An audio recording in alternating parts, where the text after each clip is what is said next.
نبی الامین الکریم وعلی آلہ وصحبہ اجمعین الصلاۃ والسلام علیک رسول اللہ نبی اللہ حبیب اللہ۔ دیکھیے، ہم کو اپنی نمازوں پر بھی پورا دھیان رکھنا ہے اور ہر دن کچھ نہ کچھ امپرومنٹ کرنا ہے، روزانہ کچھ نہ کچھ سدھار پیدا کرنا ہے، تاکہ حدیث شریف پر عمل ہوتا رہے کہ ماں کی گود سے لے کر قبر تک سیکھتے رہیے۔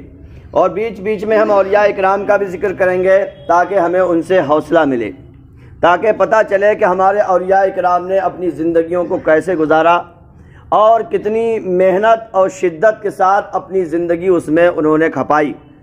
تو روزانہ کچھ نہ کچھ ذکر آپ کو سننے کو ملتا ہے۔ کل ہم نے مزار پاک علیہ رحمۃ الرضوان کا ذکر خیر کیا۔ آج اعلیٰ حضرت عظیم البرکت کے بڑے صاحبزادے حجت الاسلام شاہ حامد رضا خان بریلوی قادری قدس سرہ العظیم علیہ رحمۃ الرضوان کا ذکر ہو رہا ہے۔ اعلیٰ حضرت عظیم البرکت کے صاحبزادے بڑے صاحبزادے ہیں۔ ایک حضور مفتی اعظم ہند کا بھی آپ نے نام سنا ہوگا، وہ چھوٹے صاحبزادے مادرزاد ولی اللہ ہیں۔ یہ بڑے صاحبزادے، ان کا نام حامد رضا خان، اور اتنا زیادہ ان کو علم و قابلیت کہ آپ سن کر دنگ رہ جائیں گے۔ ایک بار ایک بد عقیدہ نے کہا کہ آپ سے مناظرہ کیا جائے گا، عربی میں مناظرہ کیا جائے گا، تو آپ نے فرمایا ٹھیک ہے، مگر مناظرہ ڈیبیٹ ایسے الفاظ کے ساتھ ہوگا جن میں نقطے نہیں ہونا چاہیے۔ نہیں ہونا چاہیے نقطے، جیسے جیم استعمال نہیں ہوگی، با استعمال نہیں ہوگا بول چال میں، تا کا استعمال نہیں ہوگا، سا کا استعمال نہیں ہوگا، چا کا استعمال نہیں ہوگا، سمجھے کہ نہیں سمجھے، شین کا استعمال نہیں ہوگا، ضاد کا، ضا کا، زال کا، قاف کا، ان حروفوں کا، فا کا استعمال نہیں ہوگا۔ اب آپ بتائیے بستائی کیا ہے؟ ایسے الفاظ استعمال ہوں گے، اور وہ بھی پھر شعر کے ساتھ مناظرہ ہوگا، شعروں میں مناظرہ ہوگا۔ تو اس کے تو دماغ کی چکن گھنی بن گئی، انہوں نے کہا یہ تو لپیٹ دیا، صحیح کر گئے، بھاگ گیا وہ۔ کیوں؟ سوچنا پڑے گا، آپ سوچ کے بھی ایسے الفاظ نہیں بول سکتے جن میں نقطہ نہ ہو، اس میں آپ کے بول چال میں با نہیں آئے، جیم نہیں آئے، خا نہیں آنا چاہیے، قاف نہیں آنا چاہیے، شین نہیں آنا چاہیے، کہاں جاؤ گے؟ تو یہ ہے حضرت حامد علیہ رحمہ کہ اعلیٰ حضرت عظیم البرکت کے بیٹے، اور وہ بھی کیوں نہ کہ اعلیٰ حضرت عظیم البرکت کے علم کی کوئی مثال نہیں۔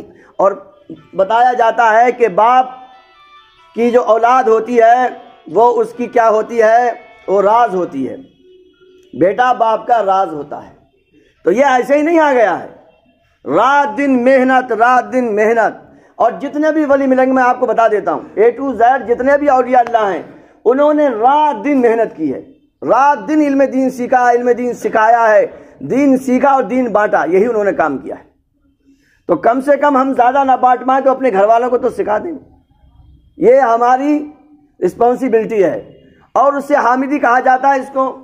جب اس سے حامدی ہوتا ہے تو وہاں پر دستار بندی ہوتی ہے۔ اعلیٰ حضرت عظیم البرکت کی جو یونیورسٹی ہے منظر اسلام، دنیا بھر میں وہاں کے علماء پائے جاتے ہیں۔ الحمدللہ ہماری بھی دستار بندی وہاں سے ہوئی 2004 میں۔ کتنے سال میں؟ 2004 میں۔ اب کتنے سال ہو گئے بتاؤ تو؟ کتنے ہو گئے؟ 17 سال ہو گئے الحمدللہ۔ 17 سال کا ایکسپیرینس ہے آپ کا، آپ کے امام کا۔ تو اس وقت دستار بندی ہوتی ہے، وہاں کے عالم و فضلہ فارغ ہوتے ہیں، تو بڑا ایک شاندار سما ہوتا ہے۔ آپ کی نے پردہ کب فرمایا تھا؟ تو آپ نے پردہ فرمایا تھا انگلش کی تاریخ سے حساب سے 23 مئی 1943 میں۔ 1943 میں آپ نے پردہ فرمایا تھا۔ تو اس طرح سے ہمیں بھی چاہیے کہ ہم اولیاء کرام کا ذکر کرتے رہیں۔ کل اس پہ ڈیٹیل کے ساتھ ذکر ہوا تھا کہ ہم کو چاہیے کہ ہم اچھی طرح سے ان کا ذکر کریں اور ان کی باتوں پر عمل کریں۔ آج ہوتا کیا ہے، ہم دیکھیے یہ بات لوگوں کو کرنی تو لگ سکتی ہے، مجھے بھی، میں بھی اس میں شامل ہوں، ہم خالی نعرہ نہ لگائیں، نعرہ کے ساتھ ہم یہ بھی دیکھیں انہوں نے کیا کیا ہے۔ انہوں نے اپنی زندگی کو، پوری زندگی کو علم دین میں کھپا دیا۔ آدمی چاہتا میں یہ کر لوں، میں کر لوں۔ میں بتا دوں آپ کو، اگر کوئی یہ چاہتا ہے کہ میں کچھ دین کا کام کروں تو سب سے پہلے اسے اپنے اندر جھانکنا چاہیے کہ میرے اندر کتنی ضرورت ہے، میں اپنے اوپر کتنا کام کروں۔ کیونکہ اللہ نے جو ترتیب بیان کیا قرآن شریف میں، اگر اس کے حساب سے کام ہوگا تبھی کچھ آدمی کرے گا۔ اللہ تعالیٰ نے یہ بتایا کہ پہلے اپنے اوپر دھیان دو، اور نمبر 2 پہ اپنے گھر والوں کو دھیان دو۔ اگر کوئی چاہتا ہے کہ میں کام کروں، میں کسی کو بدلوں، میں زمانے کو بدلوں، حالات بہت خراب ہو رہے ہیں، تو ہر آدمی اپنے اندر دیکھے کہ میں کتنا صحیح ہوں۔ اگر آدمی اپنے آپ کو بدل لے گا تو وہ دنیا بدل دے گا، بس بالکل آسان نشانی ہے۔ اگر کوئی آدمی یہ چاہتا ہے کہ میں کوئی کام کروں گا، دین کا، سماج کا، کچھ بھی کروں گا، تو دیکھ لو وہ اپنے اندر کتنا کام کر بیٹھا ہے، اس کے اندر کتنی امپرومنٹ آئی ہے، اس نے اپنے آپ کو کتنا چینج کیا ہے، وہ کتنی چھینی ہتھوڑی جھیل چکا ہے۔ خود پہ تو ٹھنڈ کی چھینی ہتھوڑی کا مطلب یہ ہے کہ وہ ٹھنڈ میں کتنی مرتبہ نماز پڑھنے آتا ہے۔ وہ چاہتا کہ لوگ نماز پڑھیں تو خود اپنے اندر دیکھے کہ میں فجر میں اٹھتا ہوں کہ نہیں اٹھتا ہوں۔ اگر خود نہیں اٹھ سکتا تو وہ کسی کو اٹھا نہیں سکتا، آسان فارمولہ ہے۔ تو یہ ہمارے بزرگان دین گزرے ہیں، انہوں نے اپنی پوری زندگی کو راہ خدا میں وقف کر دیا۔ آج اللہ نے ان کا ایسا نام روشن کیا ہے کہ دنیا درود و فاتح کرا رہی ہے، ان کا نام لے رہی ہے۔ تو ہم درود و فاتح بھی کرائیں اور یہ بھی دیکھیں کہ اگر انہوں نے 100% کام کیا تو کم سے کم 10% تو ان کو فالو کر ہی لیں۔ کم سے کم انہوں نے رات دن علم دین سکھا ہے، تو ہم گھنٹہ، آدھا گھنٹہ، 1440 منٹ ملتے ہیں۔ میں نے آپ کو بار بار بتایا 1440 منٹ ملتے ہیں ہم کو روزانہ، تو کم سے کم 40 ہی منٹ دین پہ خرچ کر دیں۔ ان کے تو سارے کے سارے دین پہ ہی خرچ ہوتے تھے، 1440 کے 1440، 100 کے 100، ہم کم سے کم 40 منٹ ہی دین پہ خرچ کر لیں۔ دین کو سیکھیں، اپنے بچوں کو سکھائیں، کہیں مت جاؤ بھیا، گھر میں ہی دیکھ لو۔ تو اللہ نے یہ ترتیب بتائی ہے کہ اپنے آپ کو سدھارو اور اپنے گھر والوں کو سدھارو۔ اگر یہ دو سدھر گئے تو دنیا تو آٹومیٹکلی سدھر جائے گی۔ ہر آدمی یہ اپنی ذمہ داری لے لے کہ مجھے خود سدھرنا اور اپنے گھر والوں کو سدھرنا ہے۔ ہمارے یہاں اتنے لوگ نمازی بیٹھے ہیں تو آپ کتنی کائنات سدھر جائے گی، آٹومیٹکلی دنیا سدھر جائے گی۔ آج ہوتا کیا، امام چاہتا یہ ہے کہ میرے مقتدی سب سدھر جائیں، مگر خود میں نہیں سدھروں تو نہیں ہو سکتا۔ ادھر سنیں گے مقتدی ادھر سے نکال دیں گے۔ تو ہمیں چاہیے کہ سب سے پہلے ہم علم دین سیکھیں۔ علم دین سیکھنا فرض عین ہے، ہر مسلمان پر علم دین سیکھنا ضروری ہے۔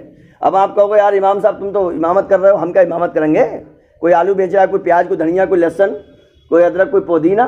تو میرے بھائیوں، اتنا علم دین سیکھنا ضروری ہے جس سے ہمیں پتہ چل جائے کہ حرام ہے کہ حلال ہے، روزہ کب ٹوٹتا ہے، نماز کب ٹوٹتی ہے، نماز کب خراب ہو جاتی ہے، وضو کب ٹوٹ جاتا ہے، نکاح کب ٹوٹ جاتا ہے، نکاح کب ہو جاتا ہے۔ یہ باتیں ہمیں پتہ ہونی چاہیے۔ تجارت کب حرام ہو جاتی ہے، کب حلال ہو جاتی ہے، کیا کریں کیا نہیں کریں۔ تو اتنا علم ہر ایک بندے پر سیکھنا فرض ہے۔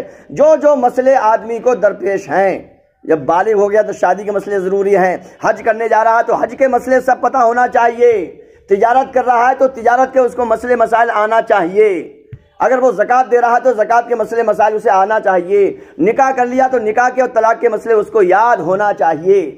ہر بندے پر الگ الگ فرض ہے اتنا علم دین سیکھنا۔ ضرور نہیں ہے جو امامت کرے گا وہ علم سیکھے گا، ضرور نہیں ہے جو مدرسے میں پڑھائے گا وہ علم دین سیکھے گا۔ اور بھائی اپنی زندگی تو گزارنا ہے کہ نہیں گزارنا ہے؟ علم روشنی ہے، اندھیرے میں رہو گے تو ٹکرے کھاؤ گے، صاف سی بات ہے۔ جو بھی اندھیرے میں رہے گا وہ ٹکرے کھائے گا، کبھی دوسرے کے ٹکر مارے گا، کبھی خود پھوٹ جائے گا، کبھی دوسرے کو پھوڑ دے گا، اور سمجھے گا یہ کہ میں دین کا کام کر رہا ہوں۔ اندھیرے میں کچھ ہوتا نہیں ہے، ٹاپک ٹوئیاں ماری جاتی ہیں۔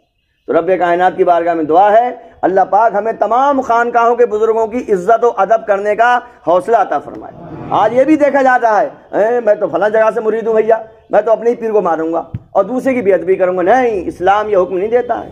جو بھی خانقاہ اہل سنت والجماعت ہیں اور ان کے عقیدے درست ہیں تو ہمیں سب کی رسپیکٹ کرنی ہے، بےزتی کسی کی نہیں کرنی۔ آپ کا جو پیر ہے، آپ کے جو پیر صاحب، ان کی عزت کرو، بھرپور عزت کرو۔ اور اعلیٰ حضرت نے فرمایا جو تمہارے پیر ہیں انہیں دنیا میں سب سے اچھا سمجھو۔ اعلیٰ حضرت عظیم البرکت نے عزتیں بانٹی ہیں، عزتیں کرنا سکھایا ہے، چھیننے سے عزت نہیں ملتی ہیں، عزت اللہ پاک دیتا تب ملتی ہے۔ تو اعلیٰ حضرت نے فرمایا جو تمہارا پیر ہے اگر اس کی شرطیں سب اچھی ہیں تو اسے زمانے میں سب سے اچھا سمجھو، اپنے پیر کو زمانے میں سب سے اچھا سمجھو اگر وہ پیر کے بننے کے لائق ہے تو۔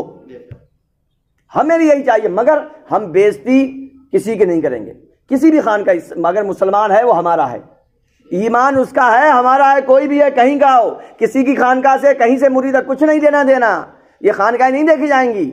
ایمان دیکھو، ایمان اس کا سلامت ہے، عشق رسول اس میں پایا جا رہا ہے، وہ ہمارا بھائی ہے، کسی علاقے کا، کسی ملک کا، دنیا کے کسی چھور کونے کا ہو، وہ ہمارا اپنا ہے۔ یہ مینٹلٹی پیدا کیجئے، یہ مائنڈ سیٹ پیدا کیجئے، اور جہاں بھی مسلمان ہے جو بھی ہے اس کی مدد کے لیے کھڑے ہوئیے، اور تاکہ اللہ تعالیٰ فرمائے گا کہ تم نے میری مدد کری، بندہ کہے گا مولا تیری مدد، اللہ پاک فرمائے گا میرے بندے کو مدد کی ضرورت تھی، اگر تو اس کی مدد کرتا تو وہ میری ہی رضا کے لیے کام کرنا ہوتا۔ تو ہمیں چاہیے کہ ہم پردے سے باہر نکلیں، خواب و خیال سے باہر نکلیں، اور جو ایکچول میں ایک مسلمان ہونا ہے اس کو سمجھیں، مسلمان ہونے کا مطلب کیا ہوتا ہے۔ اللہ تعالی ہمیں تمام بزرگان دین کا نقش قدم پہ چلنے کی توفیق عطا فرمائے، ان کا فیضان عطا فرمائے۔ رب کائنات ہمیں خود سدھرنے اور دوسروں کو سدھارنے کی توفیق عطا فرمائے۔ تین مرتبہ قل هو اللہ شریف پڑھیے۔